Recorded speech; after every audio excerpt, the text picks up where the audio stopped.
Headlines presented by elegant steel, India's number 1 QST बार, भरोसा दिखता नहीं टिकता है। झारखंड विधानसभा में 1,16,000 करोड़ का बजट पेश। आर्थिक विकास दर 7.8% रहने का अनुमान। आधारभूत संरचना के विकास पर वित्त मंत्री ने दिया जोर। झारखंड के मुख्यमंत्री हेमंत सोरेन ने बजट को बताया ऐतिहासिक। बीजेपी नेता बाबूलाल मरांडी और राजसू अध्यक्ष हृदयेश महतो ने साधा निशाना। कोल लिंकेज कमीशन खोरी में रांची समेत 14 लोकेशन पर ईडी की रेड। हजारीबाग में कोयला कारोबारी इजहार अंसारी के ठिकाने से करीब 3.5 करोड़ कैश जब्त। देवघर से पटना और रांची के लिए 26 और 27 मार्च से शुरू होगी हवाई उड़ान। 1 घंटे में पूरी होगी देवघर से पटना की दूरी। इंडिगो की फ्लाइट का यात्रियों को इंतजार। झारखंड के सबसे बड़े सरकारी अस्पताल रिम्स में पानी के लिए हाहाकार। सिर्फ एक नल उगलता है पानी। खाली बोतल लेकर घंटों खड़े रहते हैं मरीज। Headlines presented by elegant steel, India's number 1 QST बार, भरोसा दिखता नहीं टिकता है।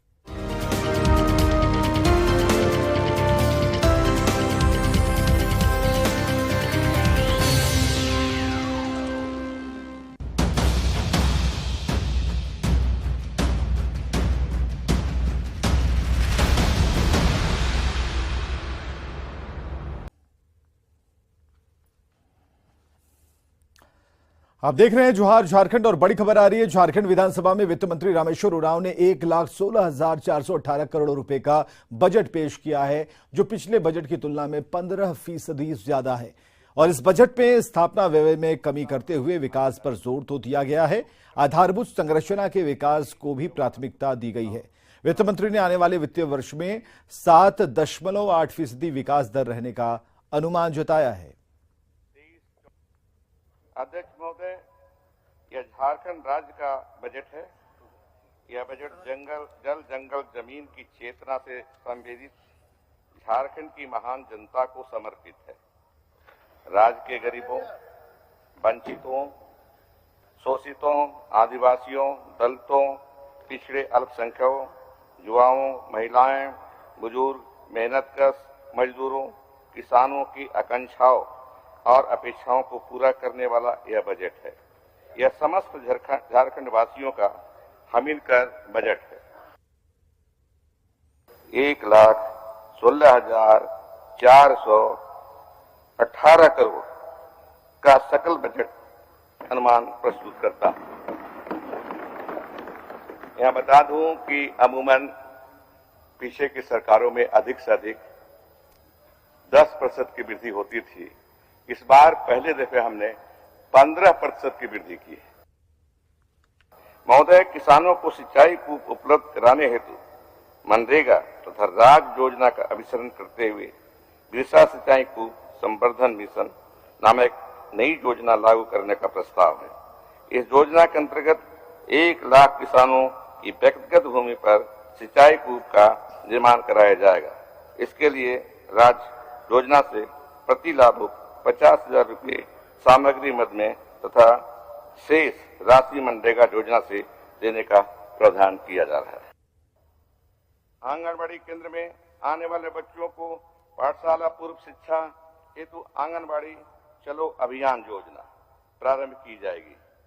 इस योजना के तहत बच्चों को पोशाक एवं वर्कबुक तथा सभी केंद्रों में फर्नीचर इत्यादि उपलब्ध कराए जाने हेतु वर्ष 23-24 में 190 करोड़ रुपए का बजट प्रस्तावित है।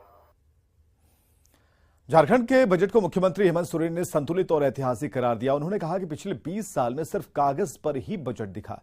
सरप्लस बजट को बीजेपी निकल गई, पर गठबंधन की सरकार ने अपने और हामी कर बजट लाया, जिसमें समाज के हर तबके का ख्याल रखा गया। उन्होंने दावा किया कि बजट राशि में 15% के इजाफे का दूरगामी असर होगा।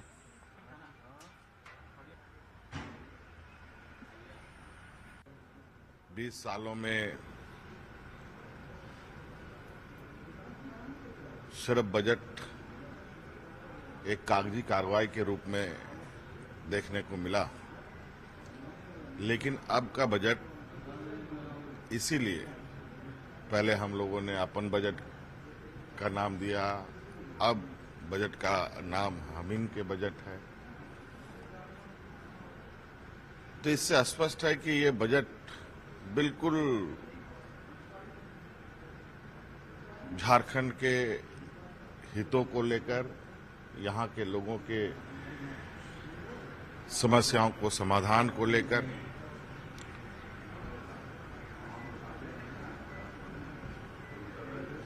ये बजट बनाया गया है।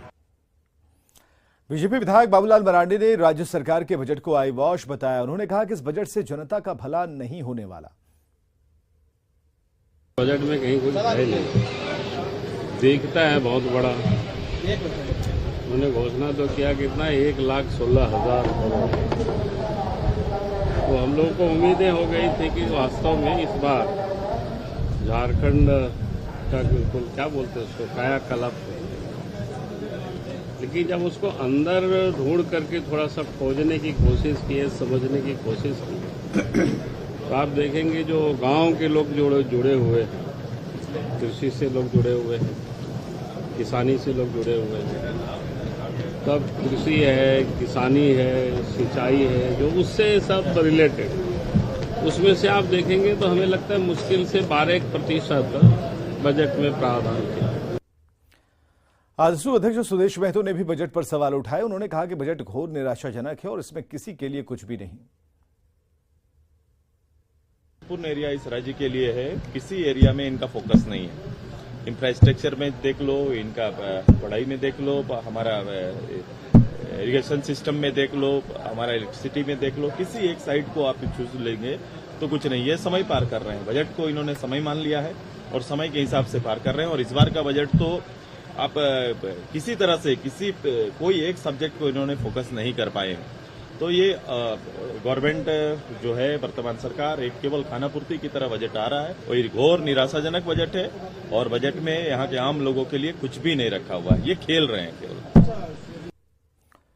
बजट को कांग्रेस विधायिका शिल्पी नेहा तिर्की ने बेहतरीन बताया। शिल्पी ने कहा कि विपक्ष सिर्फ हो हंगामा कर रहा है और बजट में कही गई कल्याणकारी बातें विपक्ष को पच नहीं रही। जो नए 800 आंगनबाड़ी नए सेंटर बनने हैं उसके बारे में जब वित्त मंत्री ने बोला तो अचानक से वो वॉकआउट कर गए। ये दिखाता है कि उनके पास ना कोई मुद्दा है अब बोलने के लिए। अगर इतना ही था तो वो बैठ के पूरा भाषण सुन लेते थे, पूरे बजट को समझ लेते थे। उसके बाद कल तो वाद विवाद इसमें होना ही है, मगर वो पचा नहीं पा रहे। जिस तरह से हम लोग जो कल्याणकारी योजनाएं को जो हम लोग यहाँ पे ला रहे हैं धरातल में, वो सब चीज उनको पच नहीं रहा है। और बजट पर सरयू राय ने भी अपनी प्रतिक्रिया दी है। मेरी नज़र में बजट अलबेला है, इसका और छोर ढूंढना पड़ेगा। कितना कहाँ कहीं है, कहाँ का रोड़ा है, कैसे बजट बना है, इसकी तुरंत प्रतिक्रिया देना बड़ी मुश्किल होगा। आकार बढ़ाया है मगर ये नहीं बताया कि पिछले बजट में खर्चा कितना किया है। पिछला बजट में या उसके पहले वाले बजट में जो राशि उन्होंने आवंटित किया था उसमें से कितना खर्च किया ये बताया नहीं उन्होंने। खर्च का पता नहीं चलेगा तो आप 10% बढ़ा दें, 50% बढ़ा दें, इसका कोई लाभ राज्य को, राज्य की जनता को तो नहीं होगा। झारखंड के जाने माने अर्थशास्त्री डॉक्टर हरीश्वर दयाल ने बजट को संतुलित और विकास परक करार दिया। न्यूज 18 के सवाल के जवाब में उन्होंने कहा कि इस बजट में कृषि और सोशल सेक्टर पर ज्यादा जोर दिया गया है, इसका बेहतर नतीजा सामने आएगा। झारखंडवासियों की उत्साह अर्थव्यवस्था को सुदृढ़ करने वाला भी है।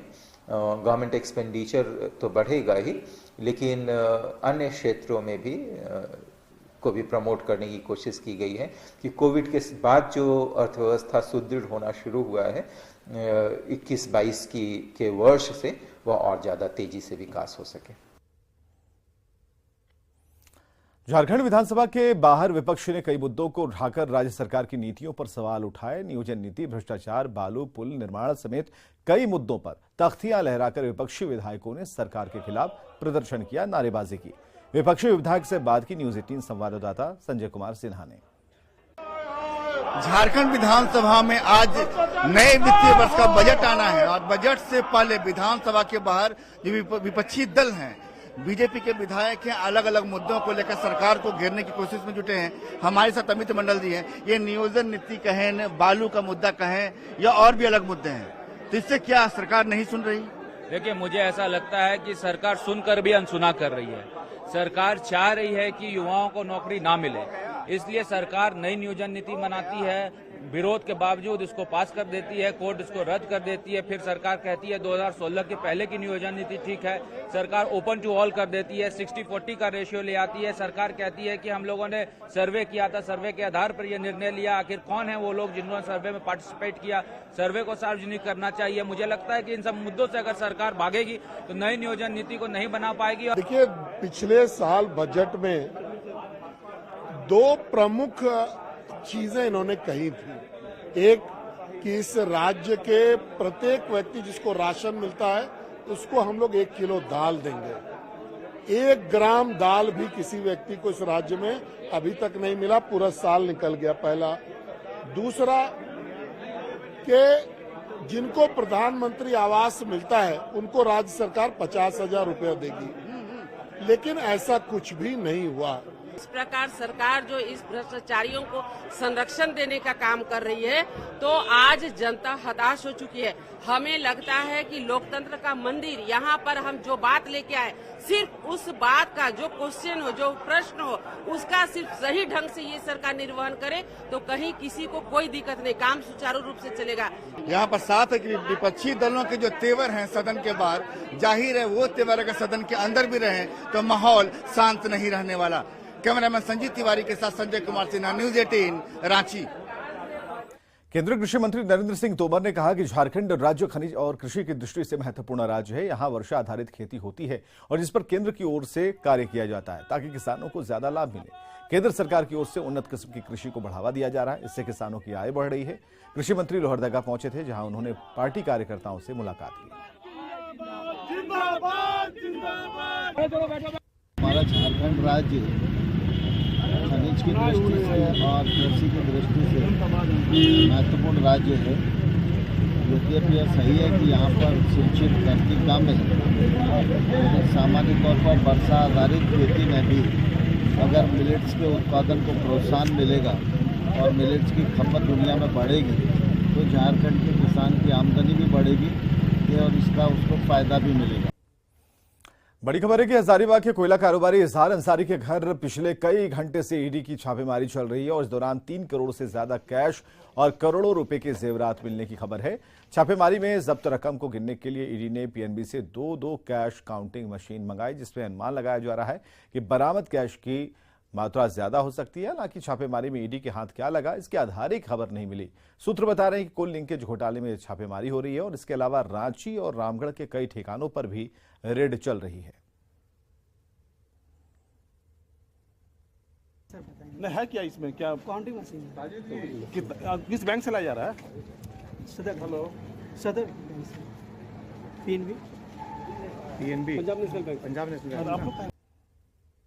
हजारीबाग के चर्चित कोयला व्यवसायी इजहार अंसारी के घर पर आप देख पा रहे होंगे कि लगातार 9 घंटे से ईडी की टीम की छापामारी लगातार जारी है।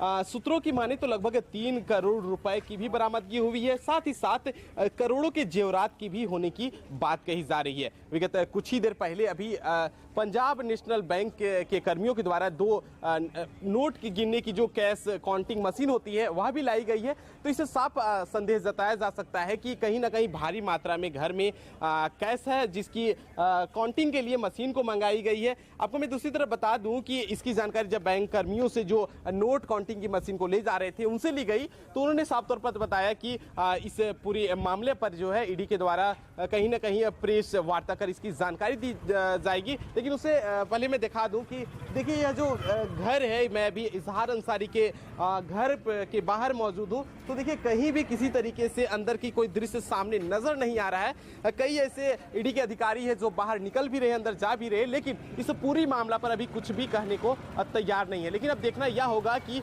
आगे की क्या कुछ कार्रवाई होती है और भी ईडी के हाथों क्या कुछ आगे लग पाती है। सुशांत सोनी, न्यूज 18 हजारीबाग। रांची के सबसे बड़े सरकारी अस्पताल रिम्स में बूंद बूंद पानी के लिए हाहाकार है। 4 फ्लोर की बिल्डिंग में सिर्फ एक वाटर कूलर काम करता है, उसमें भी सिर्फ एक नल से पानी चालू है। खाली बोतल लेकर मरीज और उनके परिजन नल के सामने घंटों लगे रहते हैं। जब उनकी बारी आती हो तभी उन्हें पानी मिल पाता, वरना पानी की बोतल खरीदने के लिए अस्पताल से आधा किलोमीटर दूर जाना पड़ता है। रिम्स में पानी की कमी के चलते मरीज और उनके परिजन बेहद परेशान हैं।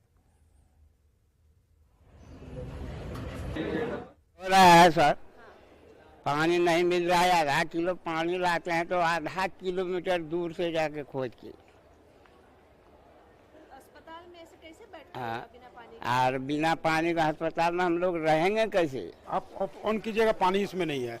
अगर आपको प्यास लगा हुआ है, कोई परिजन मरीज को दिखाने आया है, तो आपको बाहर में जाइए, 20 रुपए में एक बोतल मिलेगा, पानी खरीद करके पीजिए। इतना बड़ा व्यवस्था है रिम्स, लेकिन यहाँ पर बेसिक सुविधा जो पानी हो सकता है, शौचालय हो सकता है, उसका भी एक ढंग से व्यवस्था यहाँ नहीं है। राज्य के सबसे बड़े सरकारी अस्पताल रिम्स में पानी के लिए हाहाकार मचा हुआ है। सामने तस्वीरों में देखेंगे किस तरीके से पूरे अस्पताल में जहां हजारों से ज्यादा तादाद में मरीज है, वहां पर अधिकतर वाटर कूलर्स जो है वो खराब हैं और केवल 4 फ्लोर में एक ही वो फ्लोर है जहां पर एक ये जो पानी का टैप है जो काम कर रहा है और पूरे 1000 से संख्या में इतने मरीज है वो इसी पर आधारित है। बता दें कि अस्पताल से दूर आधे किलोमीटर दूर चलकर ये पानी लेने जाती हैं। वही दूसरा उपाय विकल्प इनके पास यही है कि पानी इनको खरीदना पड़ जाता है। पानी नहीं आ रहा है, बस एक ही में पानी चल रहा है, एक ही में। तो गर्मी भी है इतना गर्मी है और दिक्कत हो रहा है, पानी खरीदना पड़ रहा है। आप लोग को दिक्कत है, इतना सोच के आए? हाँ दीदी, दिक्कत तो है पानी की। सबसे बड़ा अस्पताल है, भीड़ कैसी है और पानी का? बहुत भीड़ है, लंबर सिस्टम लगना पड़ा है, पानी एक ही। कितना देर लाइन में लग जाना पड़ जाता है? बस अभी हो गया आधा घंटा। कौन सा फ्लोर से आ रहे हैं आप? कौन सा फ्लोर से? चौथा। हाँ? चौथा तल्ला से आए हैं। पानी की दिक्कत पड़ रही है, देख रहे हैं कि आप चौथा तौर से एक फ्लोर में आए पानी लेने। हाँ, दिक्कत तो हो रही है। तो आपने देखा कि किस तरीके से चौथे माले के भी जो मरीज हैं, परिजन हैं, वो यहाँ नीचे एक तल्ले पर पानी लेने आ रहे हैं। पूरे अस्पताल में केवल एक ही ये जो वाटर कूलर का एक टैप है वही काम कर रहा है। पूरे अस्पताल का जो वाटर कूलर वो खराब है। मरीज इधर उधर पानी के लिए भटक रहे हैं, कुछ अस्पताल के आधे किलोमीटर दूर जा रहे हैं तो वही कुछ अपने पैसों से पानी खरीद कर अस्पताल में लेकर आ रहे हैं। रूपाली त्रिपाठी, न्यूज़ 18, रांची। खबर धनबाद से है, जहां निरसा सामुदायिक स्वास्थ्य केंद्र पर मां के बदले 2 साल की बच्ची को रेबीज की वैक्सीन लगा दी गई। मुगमा निवासी राजू खेरवा की पत्नी पूनम देवी को 2 महीने पहले कुत्ते ने काटा था। पूनम देवी निरसा के सामुदायिक स्वास्थ्य केंद्र में रेबीज वैक्सीन की तीसरी डोज लेने पहुंची थी। स्वास्थ्य केंद्र में उपस्थित कंपाउंडर मानिक चंद्र मंडल ने मरीज पूनम देवी के बदले पूनम देवी की 2 साल की बेटी को रेबीज वैक्सीन लगा दी और इस मामले में कंपाउंडर ने कहा कि गलती से उसने बच्ची को इंजेक्शन लगाया। फिलहाल बच्ची का इलाज किया जा रहा है। हमको बोले कि सिरिंज लाए हैं, हम बोले हाँ सिरिंज लाए हैं, फिर हमको उनको सिरिंज दिए। हमारे सामने दवा भी भरे, दवा भर करके हम बोले कि सर हमको सुई लगा दीजिए, तो बोले कि नहीं ये बच्ची को पकड़िए हम लगाते हैं। हम बोले कि बच्ची को मत लगाइए, हमको लगाइए। बस इसको पकड़ के भूल से हमारी लड़की को लगा दिया, आधा लगाए, फिर हम तुरंत गुस्सा हो गए। हम बोले कि इसको काहे के लगा रहे हैं, हमको लगाइए ना। तो बोले कि हमसे भूल हो गया, आपको बताना चाहिए ना। तो हम बोले कि आपको पर्ची भी दिए हैं तो आपको तो ध्यान देना चाहिए ना कि बच्ची को लगता है कि हमको लगता है। नई शहरी जलापूर्ति योजना को लेकर विश्व बैंक के विशेषज्ञ लोहरदगा पहुंचे और इसके साथ 108 करोड़ की लागत से विश्व बैंक की ओर से फंड की गई शहरी जलापूर्ति योजना को धरातल पर उतारने की कवायद शुरू हो गई। विश्व बैंक के अधिकारियों ने नई शहरी जलापूर्ति को लेकर स्थलों का दौरा किया है। विशेषज्ञों की टीम कोयल नदी, इंटेक वेल, PHED स्थित पानी स्टोर और पहले से मौजूद पानी टंकियों का स्थल निरीक्षण किया और साथ ही शहर के बारे में विस्तृत जानकारी ली। विश्व बैंक के वरीय विशेषज्ञ ने कहा कि सारी चीजें देखने के बाद प्रोजेक्ट रिपोर्ट तैयार कर आगे की कार्रवाई की जाएगी। लोहरदगा में 108 करोड़ की लागत से नई शहरी जलापूर्ति योजना के तहत शहर में 5 नई पानी टंकी, नया intake well, water filter treatment plant का निर्माण होना है। Our trip here today is to come and look at the water resource possibilities and how we could bring in new water supply system for supplementing what we have already in the city of Lohardaga and see how that would actually help to increase water supply for the city. का मुख्य उद्देश्य जो शहरी water supply scheme है, जो world bank के सहयोग और सौजन्य से हमें प्राप्त होने वाला है, उसके संदर्भ में वर्ल्ड बैंक की टीम और जूडको की संयुक्त टीम के द्वारा आज विजिट किया गया। अभी जो है ऊपर लेवल पे विभागीय स्तर पे इस पर निर्णय होना है कि वो बैरियर का कॉस्ट वर्ल्ड बैंक वहन करेगी या ULB वहन करेगी या विभाग द्वारा अन्य जो सरकार के अन्य राजस्व हैं उनसे लिया जाएगा। इस संदर्भ में विभागीय स्तर से निर्णय होना है।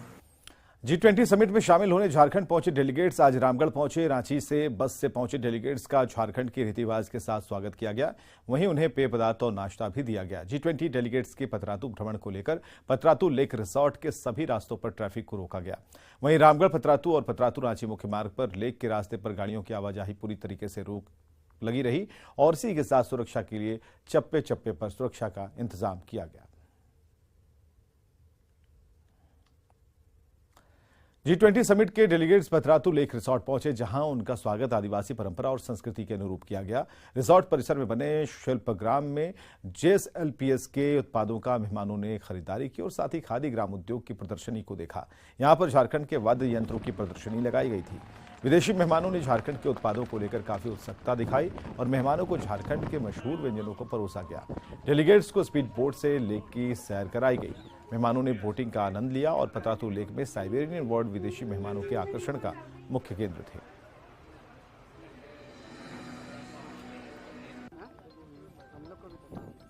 झारखंड में ईडी ने बड़ी कार्रवाई करते हुए रांची के हारने स्थित अशोक कुमार सिंह के आवास पर दस्तक दी और इस आवास को महज कुछ महीनों पहले ही खरीदा गया था। अशोक कुमार JSMDC के अधिकारी रह चुके हैं। पत्नी के नाम पर उन्होंने माइंस रखा हुआ है और जानकारी के मुताबिक अशोक कुमार IAS पूजा सिंघल और CS सुमन कुमार के करीबी थे। वहीं हजारीबाग में इजहार अंसारी के घर से भी करोड़ों रुपए के जेवरात बरामद हुए हैं। ज्यादा जानकारी दे रहे हैं ओम प्रकाश। झारखंड में ईडी की दबिश लगातार देखने को मिल रही है और इसी सिलसिले में राजधानी रांची, रामगढ़ और हजारीबाग जिले में आज फिर एक बार ईडी की दबिश देखने को मिल रही है। रांची में JSMDC के पूर्व अधिकारी के घर पर भी छापेमारी इस वक्त की जा रही है। बताया जाता है कि ये घर जो अशोक कुमार सिंह के नाम से है, ये घर भी उन्होंने महज कुछ महीनों पहले ही खरीदा है और यहाँ पर उनका परिवार रह रहा है और इसी घर में आज ईडी की दबिश दी गई है। फिलहाल इस घर में कई अहम दस्तावेज ज़रूर मिले हैं जिनकी पड़ताल जो है वो ईडी के द्वारा की जा रही है। वहीं अगर हजारीबाग की बात करें तो हजारीबाग में बड़ी मात्रा में कैश जो है वो मिले हैं। वहीं पर कई जो गहने हैं वो भी काफ़ी ज़्यादा मिले हैं। बताया जा रहा है उनकी भी कीमत करोड़ों में आंकी जा रही है और फिलहाल जो ईडी की टीम है उसकी जांच कर रही है। हजारीबाग में जो बैंक के अधिकारी हैं वो भी मौजूद हैं। वहीं नोट गिनने की मशीन से फिलहाल नोटों की गिनती भी की जा रही है। वहीं दूसरी तरफ अगर बात करें तो अशोक कुमार सिंह ने ये घर जो है जो हमारे पीछे है इसे कुछ महीनों पहले ही करीब 2 करोड़ के आसपास रकम अदायगी के बाद खरीदी है और इस घर पर फिलहाल इस वक्त ईडी की टीम है। देखना होगा कि इस पूरी जांच और पड़ताल के बाद क्या कुछ सामने आता है, लेकिन इतना ज़रूर है कि अवैध माइनिंग में चाहे वो बालू का खेल हो या फिर कोयले का, दोनों में अशोक कुमार सिंह ने मोटी रकम कमाई है और उसी सिलसिले के सबूत जो हैं वो ईडी की टीम को मिले थे और उसी के बाद ये छापेमारी की जा रही है। कैमरामैन प्रभाकर के साथ ओम प्रकाश, न्यूज़ 18 रांची। देवघर से पटना और रांची जाने के लिए हवाई सेवा 26 और 27 मार्च से शुरू हो रही है। 26 मार्च से देवघर से पटना और 27 मार्च से देवघर से रांची के लिए इंडिगो अपनी फ्लाइट सर्विस शुरू कर रही है। इन दोनों जगहों के लिए बुकिंग भी शुरू हो गई है। 1 घंटे में देवघर से पटना या देवघर से रांची पहुंच सकेंगे और देवघर से फ्लाइट सुबह 11:15 में उड़ान भरकर दोपहर के 12:15 में पटना पहुंचेगी। वहीं देवघर से रांची जाने के लिए फ्लाइट दोपहर बाद 4:45 पर उड़ान भरेगी और शाम 5:40 पर रांची एयरपोर्ट पहुंचेगी। इस तरह पटना से भी जो फ्लाइट है दोपहर के 12:35 पर उड़ान भरेगी और 1:35 पर देवघर एयरपोर्ट पर लैंड करेगी। जबकि रांची से जो फ्लाइट है वो दोपहर के 3:25 पर उड़ान भरेगी और देवघर 4:25 पर पहुंचेगी। जानकारी दे रहे हैं मनीष दुबे। संथाल वासी के लिए एक बड़ी खुशखबरी है। देवघर एयरपोर्ट से पटना और रांची के लिए सीधी उड़ानें शुरू कर दी जाएंगी। आपको बता दें कि इससे पहले दिल्ली और कोलकाता के लिए यहां से सीधी उड़ानें थी, जिसके बाद अब जो है रांची और पटना के लिए इसकी शुरुआत कर दी जाएगी। आपको बताते चले कि इंडिगो के साइट पर इसकी बुकिंग भी शुरू कर दी गई है। वहीं देवघर से पटना जाने के लिए इंडिगो की फ्लाइट 6E7944 देवघर एयरपोर्ट से सुबह 11:15 बजे उड़ान भरकर 1 घंटे में 12:15 बजे पटना पहुंचेगी। वहीं देवघर से रांची के लिए इंडिगो की फ्लाइट 6E7965 देवघर एयरपोर्ट से दोपहर 4:45 45 मिनट से उड़ान भरकर 55 मिनट, लगभग 55 मिनट में यह 5:40 में रांची पहुंचेगी। वहीं पटना की बात कर ले तो पटना और रांची से फ्लाइट के जरिए देवघर आने वाले जो यात्री होंगे वो पटना एयरपोर्ट से इंडिगो की फ्लाइट 6E7945 दोपहर 12 उड़ान भरेगी, 12:35 में उड़ान भरेगी और 1:35 में देवघर पहुंचेगी, यानी कि 1 घंटे में पटना से देवघर पहुंचेगी। वहीं रांची से इंडिगो की फ्लाइट 6E7964 रांची एयरपोर्ट से दोपहर के बाद 3:25 पर उड़ान भरकर 1 घंटे में 4:25 में देवघर एयरपोर्ट पहुंचेगी। तो आपको बताते चले कि देवघर संथाल परगना वासियों के लिए ये एक बड़ी सौगात है कि दो फ्लाइटें एक साथ होने जा रही है, जिसमें पटना और रांची के जो यात्री हैं उन्हें काफ़ी सहूलियत मिलने वाली है और महज 1 घंटे में ये दोनों जगह, देवघर से दोनों जगह राजधानी, बिहार की राजधानी और झारखंड की राजधानी महज 1 घंटे में अब पहुंच सकेंगे। मनीष दुबे, न्यूज़ 18 देवघर। होली को लेकर तैयारियां शुरू हो गई हैं। जहां शहरों में बाजार में बिकने वाले रंगों से होली खेली जाती है, वहीं ग्रामीण इलाके की अगर बात की जाए तो गांव के लोग फल और फूलों से रंग निकालते हैं और होली खेलते हैं। जमशेदपुर के गांव में पलाश के फूलों के रंगों से होली मनाई जाती है। दलमा जंगल में पलाश की खेती होती है। इसमें सफेद, गुलाबी और पीले फूल पेड़ पर दिखते हैं।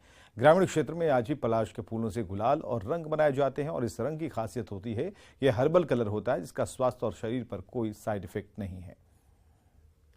को सुखा के उसमें पीस के सिलोटी में पीस के हम लोग रंग बनाते थे, अबीर, वही अबीर और गुलाल हम लोग खेलते थे। और सबसे पहले तो होलिका दहन के दिन हम लोग का कादो मिट्टी ये सब खेला जाता था। जो हमारे गांव में प्राकृतिक रूप से होली को मनाया जाता था, जैसे हमारे प्रकृति का पलाश का फूल, जैसे यहाँ पे हमारे दलमा के तराई एरिया को ले लीजिए, यहाँ पे 3 किस्म का पलाश का फूल मिलती है, मतलब सफ़ेद हुआ, पीला हुआ और गुलाबी, और इन तीनों को पीस के रंग बनाया जाता है, प्रकृति सुखा के इसको पीस के रंग बनाए प्राकृतिक रूप से। और खबरें लगातार जारी हैं, बने रहिए हमारे साथ।